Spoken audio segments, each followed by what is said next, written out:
Mes 3 ingrédients pour faire un bon livre, c'est de regarder et de questionner le monde, de me documenter beaucoup, et ensuite de ne sélectionner que ce que je trouve le meilleur.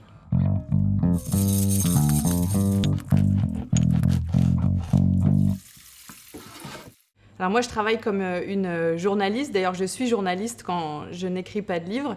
Et j'ai l'impression que ce métier, ou en tout cas ma pratique, ça consiste à avoir l'esprit ouvert et à chercher à s'informer de plein de façons. Alors ça peut être écouter la radio, lire les journaux, écouter des podcasts, lire des livres, regarder ce qui se passe sur Internet. C'est pour ça que j'ai dit que mon premier ingrédient, c'était de regarder et de questionner le monde. Et ce livre-là, que j'ai écrit avec un ami illustrateur, Guillaume Plantevin.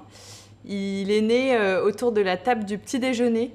On avait un paquet de céréales sur la table, un paquet de céréales au miel, et l'animal qui était dessiné à côté, il avait toutes les caractéristiques de la guêpe, et ça nous a beaucoup agacé.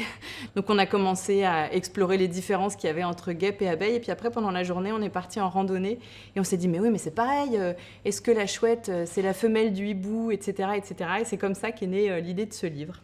Donc quand je suis dans un processus et que je suis en train d'écrire un livre, ou en tout cas d'y réfléchir, je me balade toujours avec mon petit carnet et mon petit crayon, parce que j'ai l'impression de devenir un aimant ou une éponge, et que toutes les choses me rappellent un peu à ce que je suis en train d'explorer. Donc généralement, je sors jamais sans mon petit carnet ou sans mon téléphone portable pour prendre des notes. Ma façon à moi de travailler, c'est de me dire qu'on peut jamais aborder un sujet complètement à 100%.